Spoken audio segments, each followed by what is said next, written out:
lunches that are being passed out at the library every day. And 2 days ago, there were 700 cars in line to get free lunch. And the population of North Andover, families in North Andover, is approximately 7,000 families, households. Mm-hmm. So that means that 10% of our people are needing free lunch. So I don't think we're going to have a problem with using the funds to help the most needy. It's a good point, Joan. And just for clarification, that program's actually moved to the high school now, in case anybody. Oh, wow. Mm. Yeah, that is a very good point. And our own Laurie is very integral in that process. So thank you, Laurie. In case you haven't seen WCVB News Star, Laurie was on the news the other night. Uh-huh. I don't know about Star, but all the credit goes to Dee. I was substituting that day. Okay, so... You have a lot at it, Laurie. Thank you. So we're good on the Occupy property in North Andover for now. And we're good on using the CPC guidelines for income? Yeah. Yes. Okay. Yeah. Yes. And, Laurie, sorry, this is Chris. Just a footnote. I think HUD just recently published new numbers for AMI, so if that's available, perhaps we could just put that into the guidance. okay. As long as the numbers have increased. I imagine the numbers increased, but Yeah. I haven't seen the numbers myself. Okay, I can check on that. I did pull these recently, but that doesn't mean that they haven't changed. It just means that CPC hasn't updated their website yet. Mm-hmm. So I'll check on that. So one thing that I know Jean had brought up prior to the meeting when discussing, well, we'll get to that with the program limits. So one of the things in the guidelines was this is an emergency program, so we really want to try to make this as easy and basic as possible. And I know that when I speak with Evelyn again from Greater Lawrence Community Action Council, I'm sure she'll have some great insight on the best ways to do that. But from the guidance from Mass Housing, moving down to the next part of eligibility, are there any other documents that you think we need or any documents we should remove that you think it's not necessary in order to determine whether somebody qualifies? We're not going to go into this whole qualification thing of, running credit reports and things like that, like we would normally do for the rental assistance program that's currently being run with the home fund. So we're a little more relaxed on, we can be a little more relaxed on what we're requiring. I think the intent is to get these approved and checks out to the landlords as soon as possible. I think something very basic is information. What? Where can I find that information? On the application? No, on the guidelines. So we're still on the guideline document. Okay. And right under the income levels. Oh, I see. Thank you.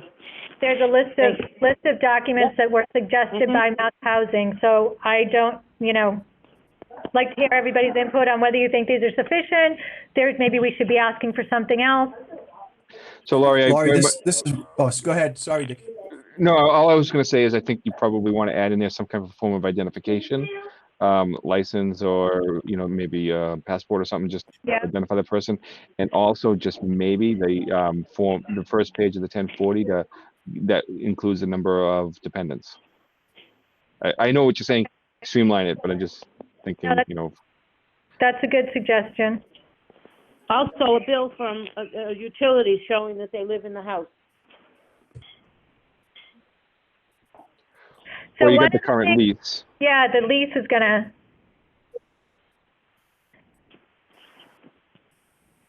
I think the bill... This is Chris. The lease, anyone can make a lease. I could make a lease for anyone who wants it. And if you have a utility bill, that's more proof that you live there. Yeah, it's a good point. I think after I said that, I think you're right, Joan.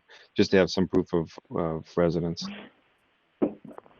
Unfortunately, and we saw it in the credit card and the debit card things, right? People will find a way to try to scam the system however they can. You know. Yeah. To Joan's point, I think, perhaps lease and one other document that proves residency makes sense. Well, lease and utility bill. Yeah. Yeah. Okay. I'm sorry, I had my Or muted, so I was talking into the air, but I thought 3 years of tax returns were pretty standard on any program that had income limitations. But we're trying to streamline this. We're not digging deep financially because most of these people are going to be recently unemployed. So in my opinion, we don't care what they were making for the last 3 years because we care about what they're making right now. And if we keep this as a short-term emergency program, which you'll see further down, says it's a limit of 3 months, we just care that what their current situation is. Yeah, okay. Does that make sense? Oh, yeah. Yeah. What's the purpose Yeah. of the 3 months of bank statements? Why do we need that? Just based on what you Don't just need it. said. Yeah, based on what you just said, Laurie, people are recently unemployed. Maybe they're trying to retain. I would say, trying not to tap into their savings at this point. So, what does the 3 months of bank statements prove or do for us? Well, in my opinion, I looked at it as it would provide information on emergency funds that they may have. So, I mean, I don't care about 3 months if we could get the latest bank statement. I mean, we talked about this when we were trying to do the senior program. Like, if somebody has $1 million in their bank account, do we want the funds to go to them, or do we want the funds to go to somebody who may not have anything in a bank account? Even if they're eligible right now because they lost their job. It's just a question. Are you suggesting asset limits? This is Rob. Well, that's what I don't know. This is Chris. Laurie, do you know, I'm not too familiar with CPC, but do they impute income from assets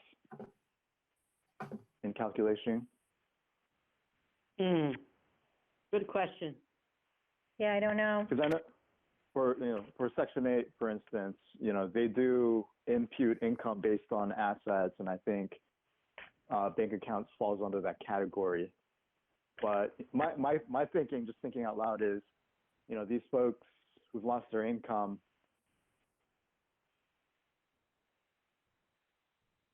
they really have lower income and have, using the guidelines in the guidelines, or the income in the guidelines, if they have income at or below that to begin with, chances are they're not going to have much anyways in their savings or bank accounts. So, is it just creating an additional burden for them to have access to this emergency fund? Right. Okay, so, I mean, we can remove it. I don't have an issue if nobody else has an issue with it. And just keep assets out of it and just do it based on what their situation is as of the date that they're applying. Another thing, I have a question. This is George. I have a question. When these income limitations are on the table, that's a limitation on their income before they were adversely affected by the COVID-19 pandemic. Is that right? In other words, Yes. if somebody comes in and says, "Hey, I got my hours reduced, and here's my pay stub, and look at, my wife and I, we're a household of two, and with this pay stub, you can see I'm making less than $81,000." Are we going to help him? Yes. Well, I was going to get to that at the next section. That's kind of what I alluded to, that Jean had brought up before the meeting.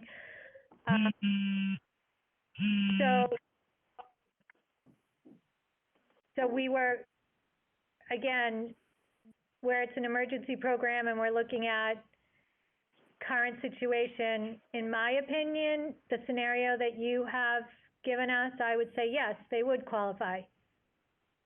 Because that's the purpose of the program, is to provide short-term relief for somebody who may have lost their job or is furloughed due to the COVID crisis. Yes, definitely. This is Roger. I'd be in favor of that. Yes. So in that point, I mean, even more reason to delete the bank statement requirement. I'm sorry, what Laurie, this is Chris. your war? I'm sorry, what did you say? I said going with that scenario, it's even more reason to delete the bank statement requirement because we are looking at current situation. Mm-hmm. I agree. Laurie, this is Chris. So just to make sure, I'm sorry, I might have missed something. So we're just looking at current income, not previous income, correct? That was my thought. Okay. Yes. I have to admit that's not my thought, but well, anyway. When you're looking at current income and you're talking about a household of three, at $91,890, that's current income since they've been laid off? Yes. Yes.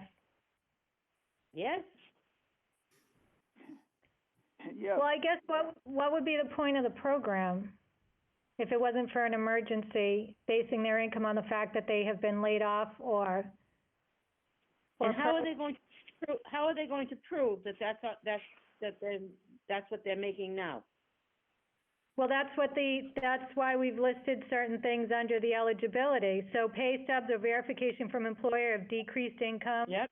Termination Okay. letter from employer. Mhm. Acknowledgement from Department of Unemployment Assistance. Those are all things to show that what their income is. But Laurie, if the income limits apply to income after the adverse event caused by the COVID-19 pandemic, if somebody's out of work, are we going to give them? Are we going to help them no matter what their income was before the adverse impact? That's a question for the board. I mean, for everybody to decide on. In my opinion, yes. The whole purpose of this, you have to remember, it's only for 3 months, or unless we decide to change that. But right now, what's proposed is, 3 months of rental assistance. So we're talking about renters. We're not talking about homeowners. We're not providing mortgage assistance. The purpose of it is emergency relief because you've been impacted by COVID. So if they've been unemployed for a year, well, that's not an impact of COVID, really, right? I mean, there's different things that we'd have to take into consideration, but I think the purpose of having an emergency fund is just that. It's a short-term emergency fund to help people get over these next couple of months and get back to normalcy. So if you're furloughed for 2 months, wouldn't we want to give you 2 months of assistance and then you go back to work and you're whole? But sure, we could start out that way and monitor the money. But if there's 2 people that come before us, and one person used to make $150,000, and now they're down to $80,000, a household of 2, and another person used to make $80,000, and now they're down to $40,000, and you ask me who do I want to help? I'd say I want to help the second person. But you're assuming that we're not going to have enough money for everybody. Yeah, that's true. Yeah, and George, this is Chris. I think you. It's you're providing. So the way it's been proposed, you're providing 3 months of rental assistance, and they have to pay at least half of their rent, right? So let's just say, without it taking anything else into consideration, that's $5,000 per person. I mean, I'm hoping that we're going to give about $100,000 to this.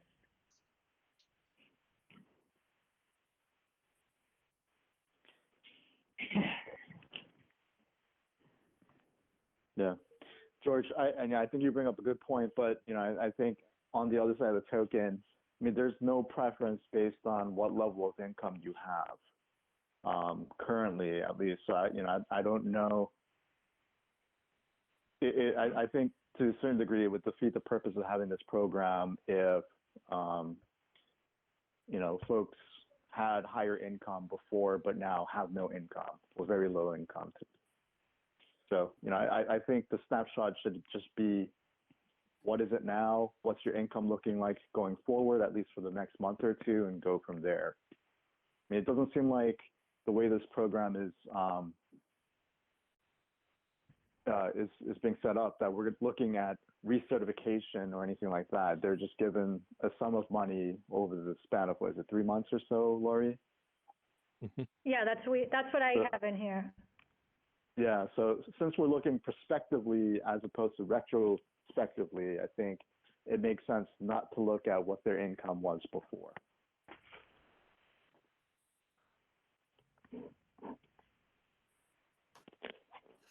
I agree with Okay. that. I mean, it's really what the matter is what it is today, right? What, based on what the circumstances have brought them to, is what the income is today. I think that makes sense. And just another, I'm sorry, go ahead. I would just, so this is Rob, the effective impact would be pretty much everybody who's impacted employment status would be eligible. It'd be unusual to make the amount of money we're talking with cut back hours, et cetera. So it might be a pretty broad pool. Depending on household size and what their income is. Right. This is Joan. If you take the 700 people that were in line for free lunch, and the average rent in North Andover is $1,800 a month, and you divide that and you take half of that, $900 times 700 is $63,000. Correct? Sounds good. That's per month, isn't it? Per month, yeah. Correct. So 63 times 3 is 180. We'll run out of money, but I mean, it's okay if we run out of money as long as it's going for a good purpose. Well, So one then we other have thing, up, one other we thing, have up to 180. well, one other thing to keep in mind is the raft. And Chris, you might know more about this than I do, because I really don't know that much about it, but the state passed also an emergency rental program. And that was one of the questions from Evelyn, was she's assuming we'd want anyone that applies to, that they would go through that program first before coming to us.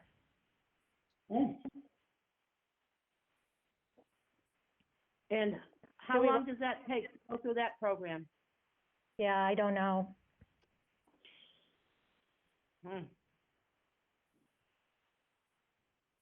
Yeah, actually, It's supposed to be pretty quickly because, again, it's another emergency program that the state passed. Mm-hmm.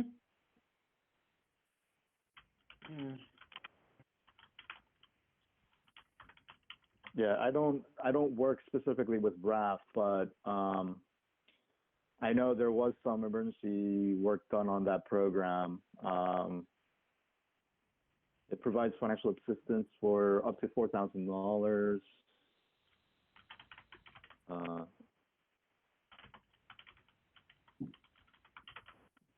I think the income threshold is lower. I think it's at 80%, perhaps even lower than that. But yeah, I would tend to agree with you, Laurie. We're trying to lighten the load in terms of administrative burden. So the less qualifications, the better. I mean, if we're running out of funds quickly after a month, then perhaps we revisit it. But my 2 cents.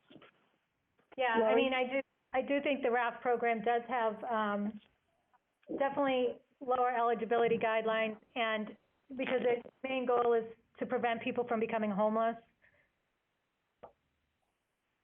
So can we say that if you're in the RAF program, you do not qualify for this program? That's the question, yes, if we want to say that. Well, yeah, I think if they're receiving rental assistance from somewhere else, then yeah, we want to try We to don't- impact Right. as many people as possible that are not receiving another income. Mhm. Yep, that makes sense.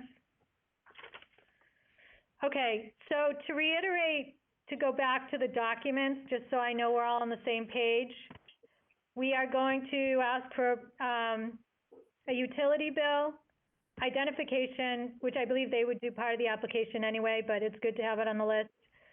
Current copy of lease, termination letter from employer, pay stubs or verification from employer of decreased income, acknowledgement from Department of Unemployment Assistance, and the first page of your 1040. So basically, we've added 3 things and just deleted the 3 months of bank statements. Right. Correct. Yeah, Laurie, this is Chris. I'm wondering if we should possibly get rid of the acknowledgement from DUA, or the reason why I say this is because I've been told that they're facing an unprecedented amount of filings, and I think that's slowed down the process. So I'm not sure how quickly folks will be able to provide acknowledgements from DUA when they're. Okay. Go ahead. I was just going to say when they submit their application. So, you know, I wonder if we could carve it out and say if you can't get an acknowledgement by the time you submit this application, you self-certify that you're either furloughed or unemployed. Yeah, that makes sense. I mean, because the other option is the termination letter from employer. We could also change that from Department of Unemployment Assistance or employer. Yeah. I think that makes sense. So that way there is third-party verification. It's going to be either DUA or the employer. Yeah. Okay. And just so you know, we'll have a clause in here that says if we find out after the fact that fraud was committed, you know, all that other stuff. Mhm. Laurie, can we circle back? Yep. I think someone asked about being a U.S. citizen, if we're going to require that. Was the answer to that no? I don't know. Okay, I so mean- on the SBA loans for the payroll protection program, they do have a question, checkbox for either I am a U.S. citizen or I have a lawful permanent resident status, or no. And if they check no, then they're not eligible for this loan from the SBA. I mean, it's a federal Okay. organization, so they're requiring it, but. Yeah, no, that's fine. I just don't think, I think that you could have a green card and be eligible. You don't have to be a citizen, right? It's either or? Correct. I Yeah. would say Yes, a I don't- lawful, of the Lawful U- of the permanent US. resident. Yeah. So that's the other box. I have a lawful permanent resident status. But you're right, the green card is a temporary, so I don't, if you want to incorporate different language. Well, I thought green card was permanent, but it's not a citizen. I mean, Okay, I'm when- not sure. when people So get that could be what this is referring to. being able to stay in the country. That was my understanding. Doesn't a green card expire? I thought they did, but again, George might know better, but I thought green card was still a temporary document. Well, I don't know But better. if I thought it did not expire. What if I you're had a student at Merrimack that can't go home? I'm sorry, say that again? What if you're a student that goes to Merrimack that can't go home to their home country? I don't think a student gets a green card. Well, A that's my student visa. question. Do we want to necessarily. limit it? So would that student not qualify? They're not a citizen. Well, they're not a permanent lawful resident. They're lawful at the moment, and so, I mean, I guess I would say we want to aim for lawful residents, not necessarily permanent lawful residents.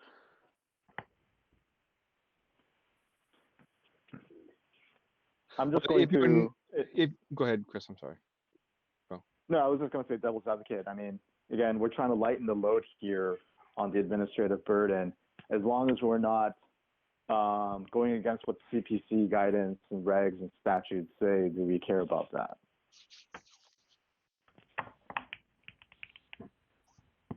I don't.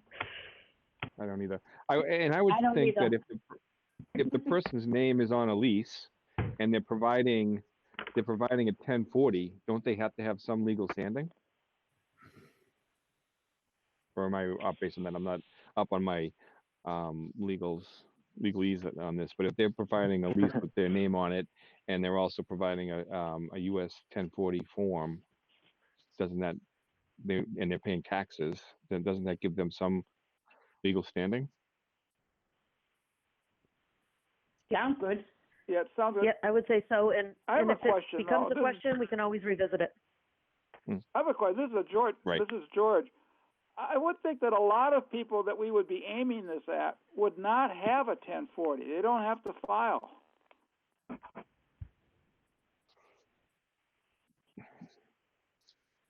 Do they have to file something, don't they?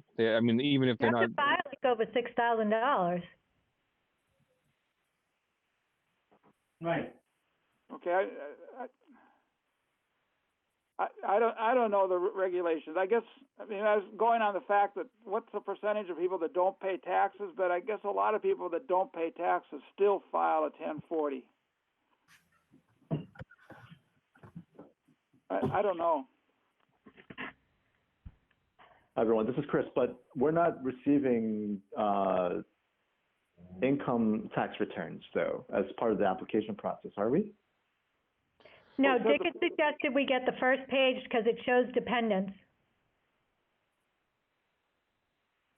right, just for the household size qualification, Chris, is why I suggested that. Oh, I Because that see. first Okay. page will list your dependents. Okay. But I guess there's the question of, what do we do about folks who don't file taxes? So, Say also, we're asking if we're willing to accept the self-certification on income.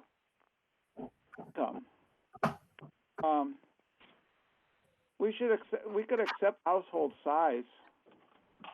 Yeah, and now that I think about it, you don't have to be a dependent on your tax return to be part of your household. So really, it's not, you could have a household with siblings, 3 siblings living together, but they're not dependents on each other's income taxes. Or you could have parents living with, grandparents living with parents. True. That So- really clouds the water, though. That really, how do you validate household size? And it has to be like George said, self-validation, right? We kind of take people's word for it. Right. Well, I mean, we take their word for most of it because in the application, we're asking them in the application to list everybody in their household, and then they're signing that it's true and correct. And I guess I'm Perhaps okay with that because we're limiting the eligibility to people from North Andover, unlike I go back to the debit card thing where we were getting fraud from different areas of the state, et cetera. But we're really limiting this to North Andover. So I think self-validation would probably be acceptable. All right. So I'm going to remove that first page of the 1040 from our list of documents.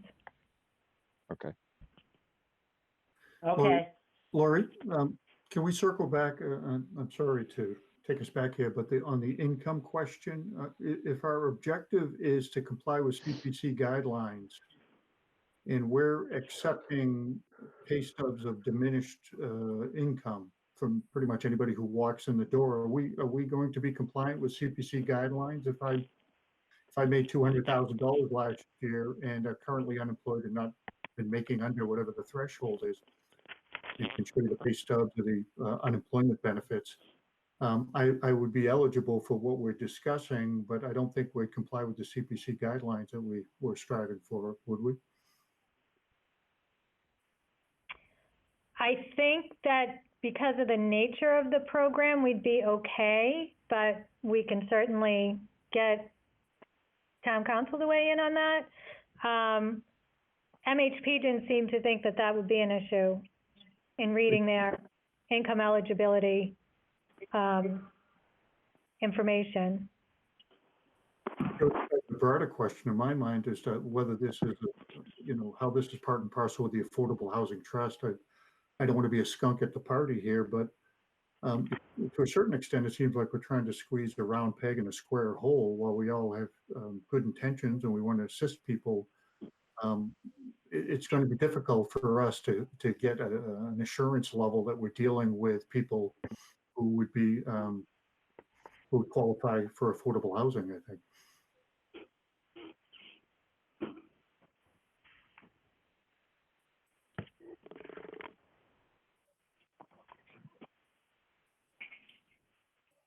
I don't know, I just keep going back to the purpose of it is it's an emergency program. So I don't know what the purpose would be if we make it too onerous or restrictive. Right. It'd be counterproductive, granted. Yeah, and I think to your point, you know, I think as long as we are making clear that, you know, and it is a temporary solution for people's temporary situations, I think it fits that need. And, you know, I'm, as I said before, I'm not too familiar with community preservation funds requirements, but, you know, if MHP folks are saying they think this is okay, I'm willing to go on their word for it. Because there's definitely a need here for people to be helped. Okay.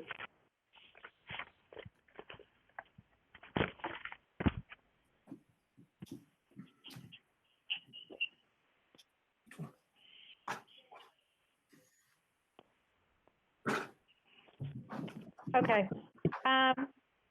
All right, so we good on the eligibility section? Yes. Okay. So, Yes, this is Roger. I'm fine with it. okay, Yeah, I'm fine with it too. Me too, Joan. Cal, this is George. Yes. okay. So let's move on to the program limits. So this information was taken, most of this whole thing was taken directly from MHP. So they're really just numbers that, you know, they put in their guidelines. We can change them up however we want. So the first one was that we're going to provide up to 3 months of rental assistance per household. I think given the nature of the program, Laura, when does that start? what? When does that 3-month period start? May? Well, it depends how quickly we get this thing put together. Yeah, I mean, we're hoping it can start right away, so we're already into April, so it would be May, June, and July. If Okay. they applied now. Right, okay. Mm-hmm. So do we want 3 months? I think we can't go over 6 months, so we're looking at a long-term program. What does everybody think? Is everybody good? So how much are we funding? Are we funding this $100,000? How much are we funding into That's- this? That's another up to question. everybody. That's gonna be a vote. Right. So I think I that, had just suggested 100,000 only because I didn't want to have to call another meeting if this thing took off. So whatever money we have is just authorizing us to spend up to that amount. You know, and obviously we right. wouldn't spend it if we didn't have to. So let's just say we have 100,000, right? You know, just some rough numbers. We could, let's say we help 100 families, and that's probably on the low end. As Joan was saying, you know, we got 700 families lined up for meals. So let's say you help 100 families. That's going to allow for about $300 a month for 3 months for 100 families. So, you know, just as a I would suggest 200,000. That would bring the 700 families, up for 3 months, cover them for 3 months. 200,000 divided by 700 divided by 3. So that would be about $100 a month for the 700 families. Mm. Actually, $95 a month. That's not enough.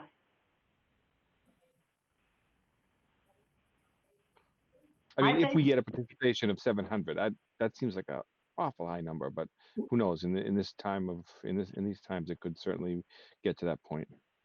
We're assuming all 700 have lost their jobs. Those are the folks who are under a certain income level, but we're looking to target people who have lost their jobs or have been had an adverse impact on their income. So I don't think that entire 700 would be included here. So let's just So what say would you it's say? 500. Say it's 500. Yeah. And so that would be $45,000 a month for 3 months. At the average rent of $1,800, paying half their mortgage. I mean, half their rent, I'm sorry. I'm not getting that same number. So if it's 200,000 divided by it was- 500 families, No, I'm not saying 200,000 now, right now. oh, what were you saying? I'm saying it would be 45,000 per year for 3 years. 45,000 per month I mean, for 3 months. 3 months, 3 months, I'm sorry. Right.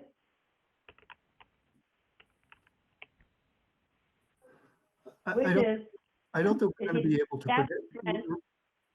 This is Rob. I don't think we're going to be able to predict the demand for it. We're comparing apples and oranges. When you're talking about people who need the free lunch to people who have lost their job, I'm not sure where I think that might be a false equivalency. I think we don't know how many people are going to be there. So our best bet is to put some money out there and revisit it and see if it's oversubscribed. Yeah, Yeah, I I don't think we should get too hung up on how much, I mean, if, we obviously know we can call a meeting pretty quickly. The Board of Selectmen has a meeting on the 27th of April, so if we find out that we need more money, we'd have to meet before then, because they have to approve any disbursements from the account. So, I mean, personally, I just don't think we should get too hung up on the amount of funding. We obviously have enough money in the trust to cover whatever the need is, and if we have to revisit it, then we revisit it just to take a vote for more money. Yeah, I would agree with that. Is we put seed money in. This is George. Put seed money in like 100,000, but we should monitor it pretty closely. Let's say sometime around the time that the first monthly subsidies go out, we should have a meeting where we would look at the number of subsidies and what the amount is, and then decide if that's sustainable for 3 months, or are we going to have to increase the kitty? Can we take more applicants, or do we need to close the application process?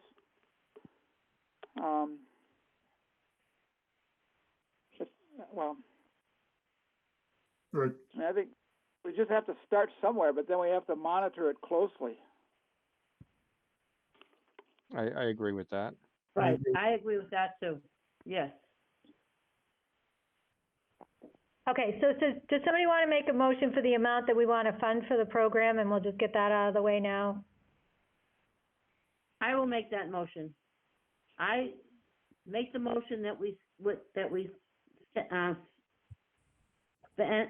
$100,000 to help the rental situation. Okay, This is Roger. I'll second that. okay.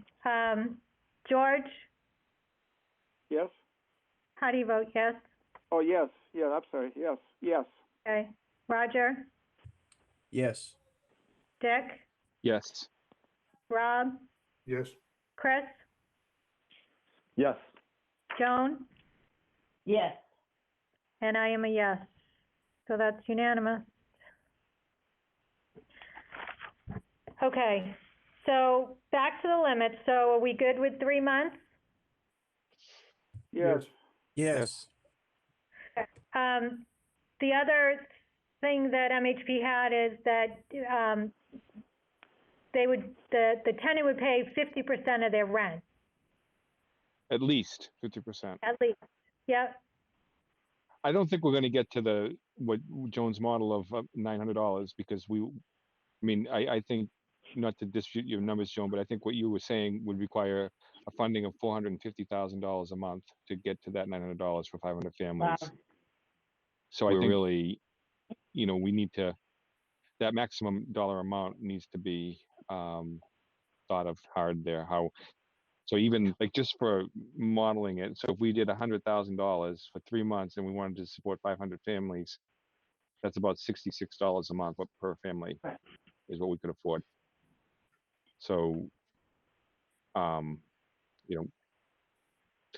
we need to think about that maximum monthly dollar amount carefully on how much we're going to put in there based on $100,000 worth of funding.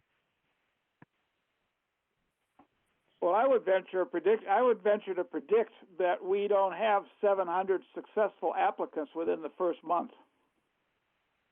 I don't think. Yeah, I tend to agree with that, George. I think the numbers would be less. As saying, those are the folks getting meals.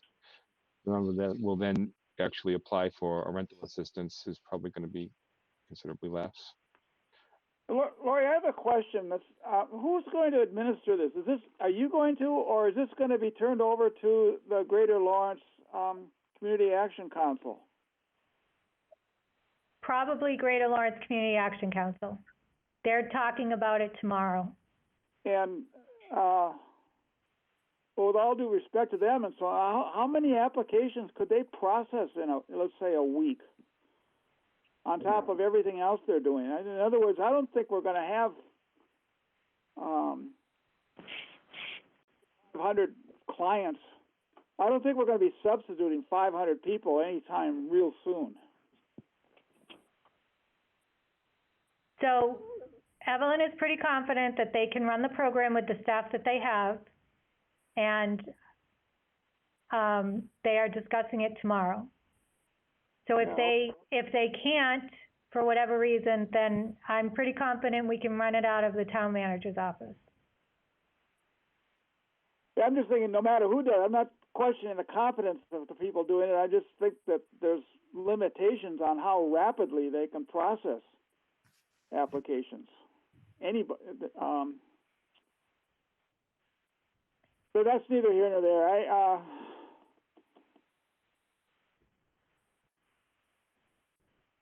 I just think that George, I think what Laurie's saying is that Evelyn is going to meet tomorrow to decide whether she can handle the North Andover people, and if not, then it has to go to the town itself. Yeah. And just remember, they're already doing our rental assistance program, the one that is funded through the home funds. Yeah. Mm-hmm. So they're already set up to do this in a more complicated fashion because it's a longer term program and you need to have a lot more documents and qualifications. That's why we're hoping this will be a very simple process, streamlined, and it won't be too onerous for anyone to process the applications. Yeah, okay, fine. I just think that we should plan on meeting say within a month of or meeting like this, have the statistics on the number of applications, number of successful applications, and the total amount paid out, the total dollar commitment. Okay. Because maybe to begin with, we should say we don't want to give out more. Well, So I think one thing that might help, if you look at the next limit where it says the grant amount will be the difference between the monthly rent and 30% of the household's gross monthly income. So it's tied to their monthly income. And in addition to that, we're asking them to pay at least 50%. So it reduces the amount that we're giving them. Right. Lori, I think, I'm really sorry. Is that supposed to say the maximum grant amount in that case? will be the difference between the monthly rent and 30% of the household's gross monthly income?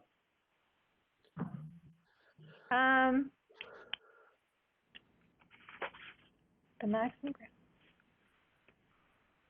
Or Oh, is it supposed yeah. to say the grant amounts will be the difference between half the monthly rent and 30%? Oh, right. I don't know. Grant amount will be the difference. But what Yeah, we're- I didn't understand that line either. what we're saying is the household has to spend 30% of their current income on their rent, right? Right. But we're trying to limit it to 30%. Anything over 30% we'll cover. And then maybe though,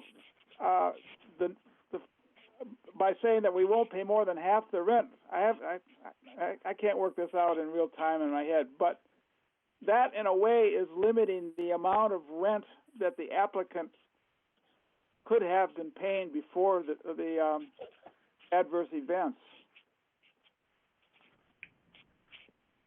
You know, in other words, if his rent was, well, I'm going to get into trouble trying to make up an example on the fly here, but suppose his income is $50,000, 30% is $1,500 divided by 12. Suppose 30% is $150 a month, and the rent was $500.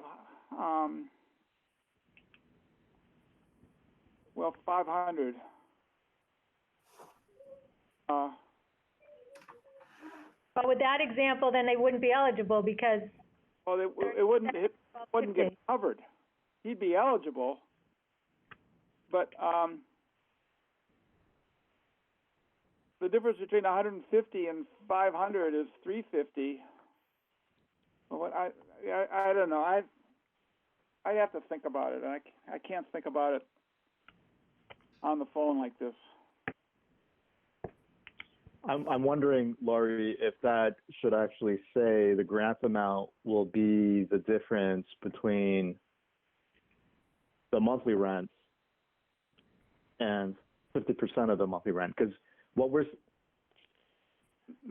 No, you know what? I think it should be, forget the applicant must pay at least 50% of the monthly rent.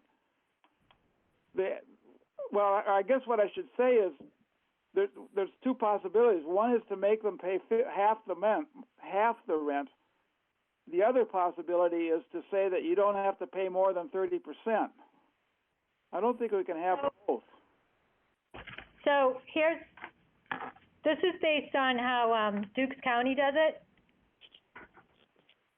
when they do their rental assistance program. So tell me if I'm doing this calculation wrong.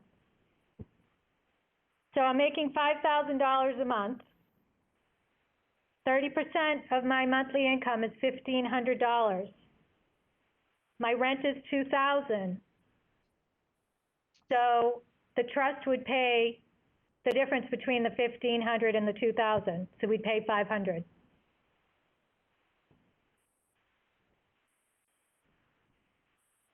Okay, so the homeowner's paying $1,500, which is more than 50% of the rent.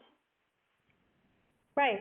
And But if it you says came they in must with a pay rent of at least 50%. At least, right. There's no requirement that we pay up to 50%. It's at least 50%. Right. At least they have to pay at least 50%. So if they're paying more than 50% because there's 30% of their income is more than 50% of the rent. No, I'm saying he's meeting that requirement. He is paying at least 50%. Right. Yeah. So he's paying at least 50%, and it's 30% of his monthly income, and we're paying the difference between what his rent is, $2,000, and what his 30% is of $1,500. So we would pay $500. Yeah. And if he said his rent was $4,000 a month, we'd say, well, geez, you. Then he's living way beyond his income. Living way beyond your. We're not going to help you that much. Well, that's where we get the maximum monthly amount. Yeah, it would go to the maximum monthly amount. We wouldn't pay more than 50%. So if his rent was $4,000. Yeah, 50% is $2,000, so we'd pay $500.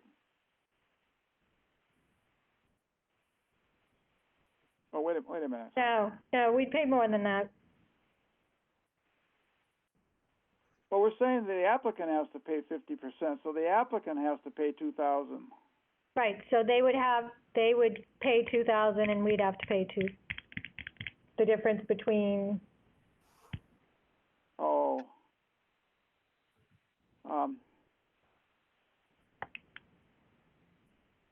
Jeez.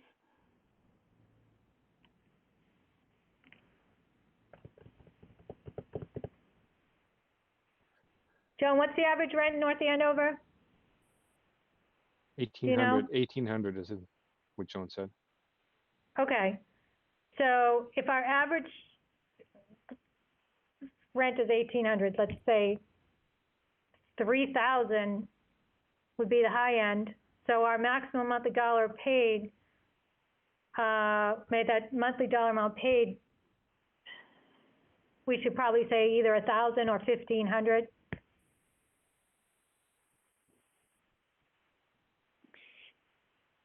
What would I don't happen? think we're gonna get, Go ahead, sorry. The people that are paying $2,000 a month do not need our money. Right, I was gonna go with that too. I think we want to try to reach out to the maximum number of families that we can, and I think giving more people a little bit is better than giving some people a lot. So I'm looking more heavily at that the maximum monthly dollar amount paid by the town household would be some number. And I'm looking at some numbers that I'm running here. Again, so let's say we did $100,000 over 3 months, and we allotted each family $350. That would allow us to help about 100 families. And I mean, to me, that's reaching to more people. I mean, $350 a month for your rent, There's a lot. it's a lot to get for someone to have, additional money given to them, $350. I mean, I don't think we can look at the $900 and say we're going to pay $900 for someone's rent. That's too much money. I think we have to look at it and say, how can we impact the most families possible and still make a significant impact? And I think $350 a month is a significant impact to these folks, to anybody. It would be to me. I agree. so you're suggesting that we sort of combine the two last program limits and say the grant amount will be the difference between the monthly rent and 30% of the household's gross monthly income to a maximum dollar amount paid by the town per household of $350? That's the number that when I was looking at the numbers here and just, plugging in how many families that would impact, I'm looking at about 95 families. So around 100 families we can impact with $350 a month at $100,000 investment by the town for 3 months. And I think that's a reasonable amount to expect. We could get a hell of a lot more, and then we have to revisit this whole thing. We could get less, and then maybe we can revisit it again and up that amount a little bit. But I think we need to first figure out how much of a demand we're going to have for this program. But we need to set that limit so that we can try to, in my opinion, try to impact as many families as possible.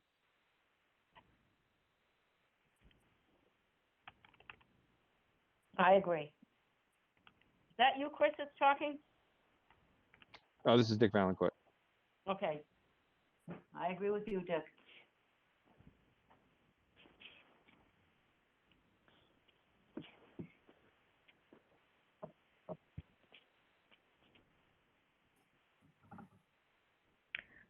Okay, so do we want to vote on a maximum monthly dollar amount per household?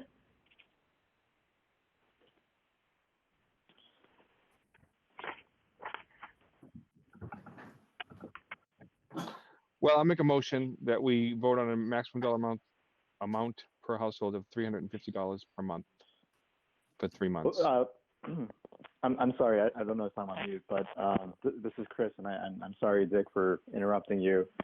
Okay. Just for the sake of discussion, and I definitely see where you're coming from, Dick, about trying to maximize the reach of this program. But I'm just wondering if $350 per household per month might be too low. I think one of the purposes here is not only to give people money when they need it, but also to prevent evictions from happening. So 350 for, I guess the average rent might be 2,000 a month, but I'm sure most folks are paying close to that per month for rent, especially families that have at least 2 or 3 people living in their household. So, I just don't think 350, even though that'll reach more people, I just don't think that would have much of an impact on households. I agree. I think it's too low. I mean, I'd rather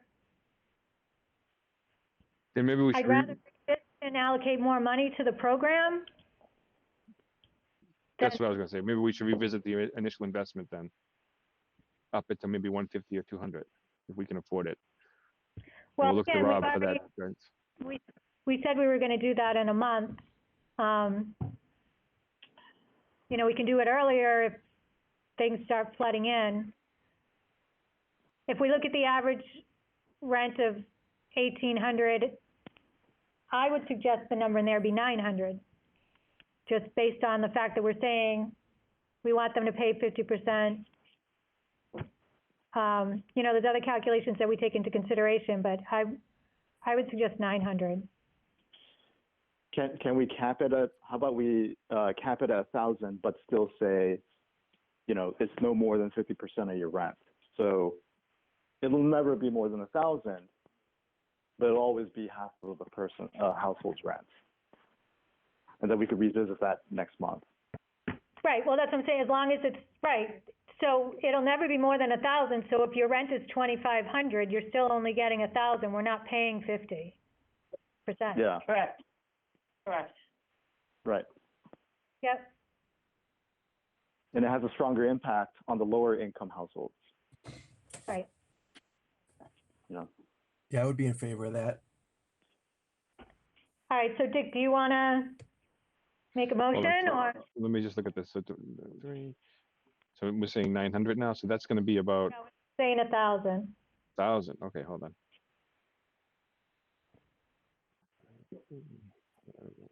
So that's gonna probably be, it's gonna be about 33 families initially, or with that $100,000. So we could impact, if we went to that maximum level. That's a good number of families. I think I would be very curious to see the amount of participation in the program. So I think, if we're gonna meet again in a month, then okay, I can support that. And we can meet earlier if we find that we have to. Well, I think it's a great program, and it's a very generous amount of money to provide to folks for rental assistance. So, I mean, I can certainly support it. My other intent was to try to impact more families by lowering that amount and just helping. But I guess in this case, we're impacting fewer families at a greater amount of money. So, and net it tends, well, I don't know. I guess it equals out financially, but it just, to me, it impacts fewer families. So just that, I don't know if this matters or not, but for our current rental assistance program, the amount of assistance that we provide is, on the low end, $681,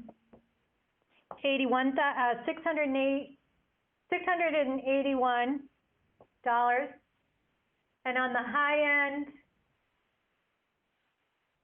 we pay $1,313. Wow. So this is right about in the middle. 1,000 Yep. right in the middle of that. And how many families participate in that program, Laurie? Do you have that number?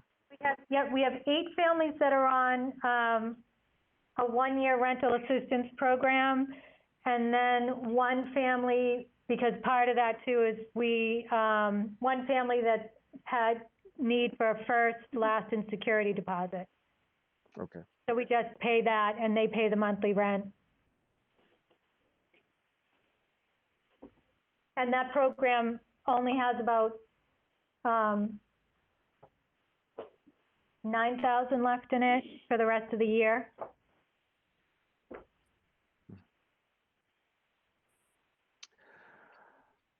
Okay, well, then I will amend my motion to have it say a maximum monthly dollar amount paid by the town per household is $1,000.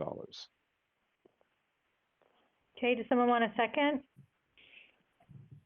This is Chris. I'll second that. Okay, so our roll call vote. George?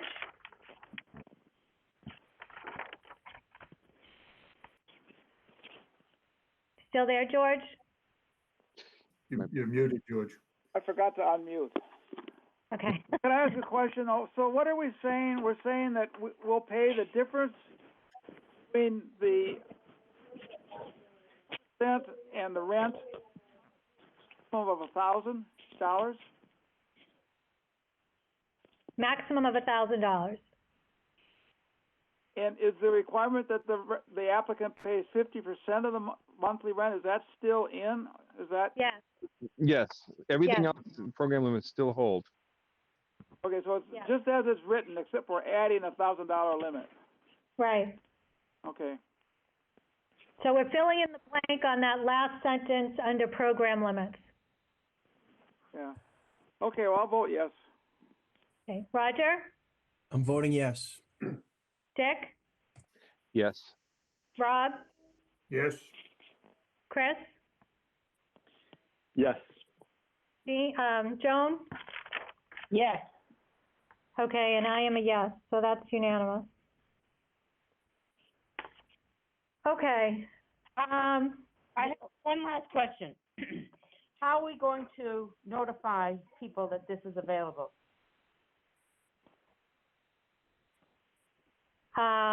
well, we're gonna do the best we can to advertise it. Put it on the COVID-19 website, the town's COVID-19 website. We'll send out the news blast. Greater Lawrence Community Action Council obviously is a great resource to hit the lower income.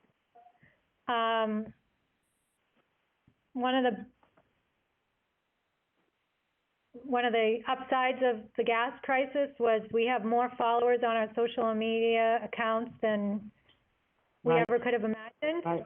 Mm-hmm. It is a far reach, but it's all about us getting the word out, so we'll have to work on how we're gonna do that. Very good. Thank you. Okay, so I think we covered everything. I think we have the date. There's one date in there that needs to be filled in. Right, so how long do we want the program to run? Do we want to accept applications until August 1st? July 1st? I mean, we don't know where this whole crisis is taking us.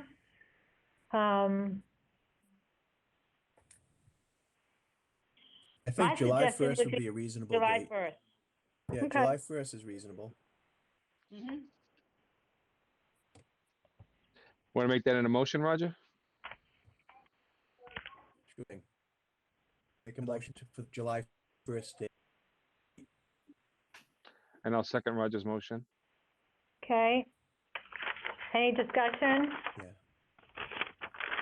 All right, George? Yes. Roger? Yes. Dick? Yes. Rob? yes, Chris? Joan? Yes. Yes. And I am a yes, so that is another unanimous vote. Okay, so in going down MHP's checklist, I think we've covered everything that we can cover.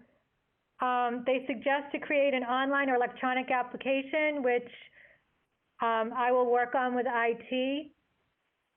I sent you guys a draft of an application, that along with our guideline. I can modify it to make sure that everything in our guidelines is covered by it. Identify documents necessary for a complete application, which we have done as part of this process. Decide if there's going to be a deadline, which we have done. How will you market the program? We've talked a little bit about that. And how are we going to track funds? And like any other funds, you know, the town will make sure we're tracking the disbursements appropriately between myself and Lynn. So I think we've covered it. Is there anything else that anyone can think of?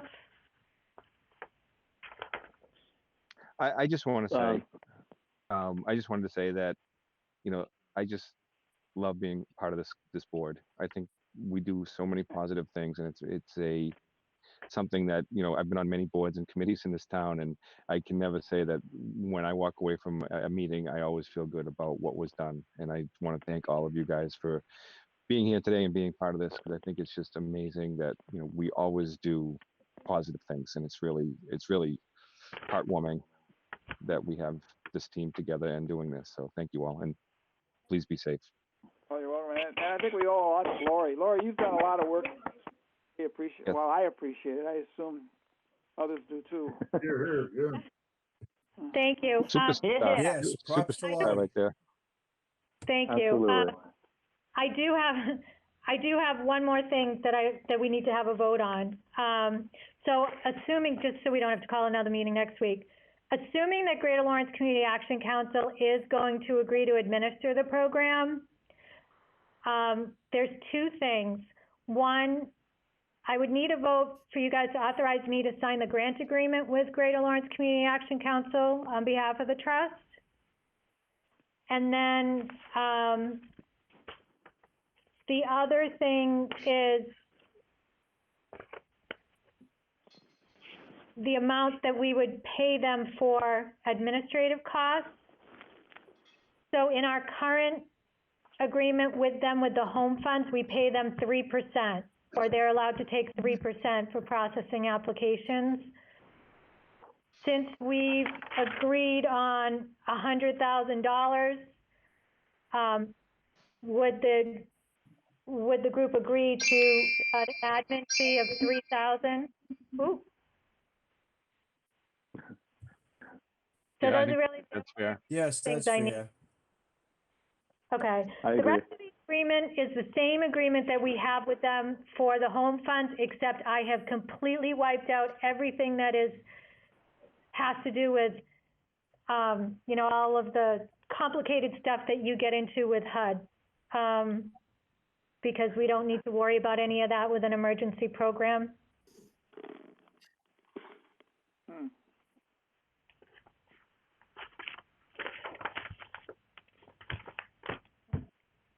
So does somebody want to make a motion to authorize me to sign the grant agreement? Lori, so GLAC is okay with that $3,000 figure for? I thought it was a little low. I thought the fees were 5% or 15% or something. This would be 3%. Okay, so they have not agreed to that because they're meeting tomorrow. So that's a good point, George. Should we maybe do a maximum higher that we're comfortable with? And then, you know, we could take it from there. I don't And then know. also, I assume that fee is on top of the $100,000. We voted $100,000 for the program. Now we're going to vote on a maximum amount for a fee. Is that correct? Is my understanding correct? Oh, I actually thought it would just be out of the 100,000, but we can do that. So could we just vote to authorize up to 5,000 in that case, and any amount above that we could just reconvene? Yeah, I mean, I've shown this to Evelyn with the 3,000 because that's what we've been using, the 3% number. And she just said that they're meeting tomorrow. So I'm comfortable with a maximum of 5,000. So Chris, you want to put that in the form of a motion? Sure. I move to authorize up to $5,000 in allocating costs to administration for is it GLACC? GLCAC, yep. Is that out of the thank you. 100,000 or is that on top of the 100,000? On top of. Okay. Yes, on top of. Yep. Okay. I Somebody second. want to make a second? Okay. Joan. Yes. Okay, George, Yes. Roger, Yes. Dick, Yes. Rob, Yes. Chris, Yes. Joan, Yes. and I am a yes, so that is unanimous. And so, because we didn't discuss the grant agreement, can I suggest, if Chris is willing, that that we vote that Chris and I will be a subcommittee to draft the agreement? I don't know if you guys have looked at it. It was the second one that was sent, not the big long one, but it was 5 pages, I think. Weren't your 3 pages the same as the 3 pages in the long one? Almost, yeah. But then the attachments in the long one, I got rid of all of those and just put the CPC income guidelines as one attachment, and the other attachment would be the program guidelines that we just went over. So it would be the 3-page application, the 3-page agreement with 2 addendums, the income guidelines and the guidelines that we just discussed. Yeah. So Laurie, I will make that motion that you and Chris, acting as a subcommittee, will go out and we'll draft those, I don't know, what are we going to call them, the rules and regs, or draft the agreement? No, it's an agreement. Grant agreement, thank you, the grant agreement. And I'll second that. This is Roger. Laurie, I'll second that. Given that Chris is willing to do that, we didn't ask Chris for a response. Yeah, no, It's pretty I much appreciate that. drafted. I mean, I don't know if you guys had a chance to look at it. It's pretty much drafted and,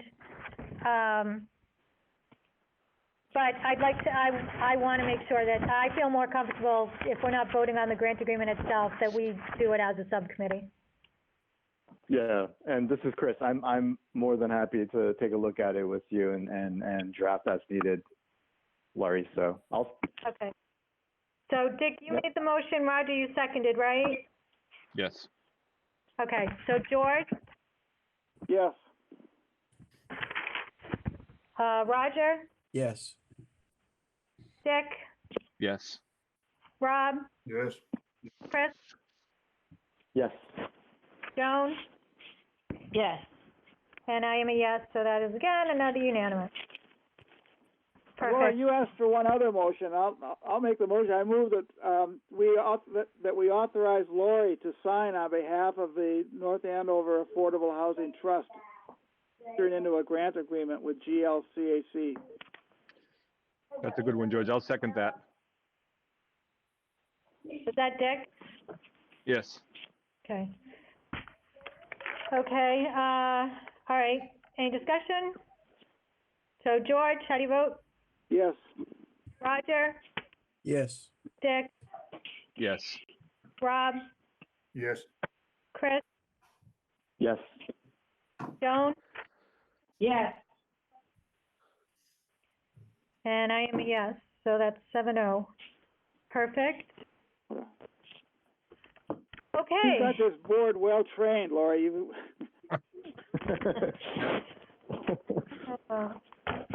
All right, well, I appreciate everything that you guys do and for taking the time to be able to pull this meeting together with a full board, which is fantastic. And I'm excited to get this program moving. I think, like Dick said, we're doing a good thing, and we should all be proud of it. Yeah. So with that, can I have a motion to adjourn from somebody?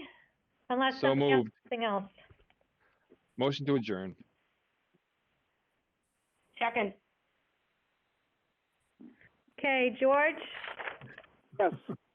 Roger, Yes. Dick, Yes. Rob, Yes. Chris? It's a yes for me, and also I just want to say thank you for everyone on the commission, and then also thank you especially for the people who work here in the town. It's amazing the level of outreach that you guys are doing, and I'm very proud to be a resident here. Here, here. Awesome. Joan? Good. Yes. And I am a yes, so that's 7-0. We are adjourned. Thank you. Thanks, Okay, everybody. Thank you. Thank you. Nice, Be nice safe. work, Lori. Have a good night.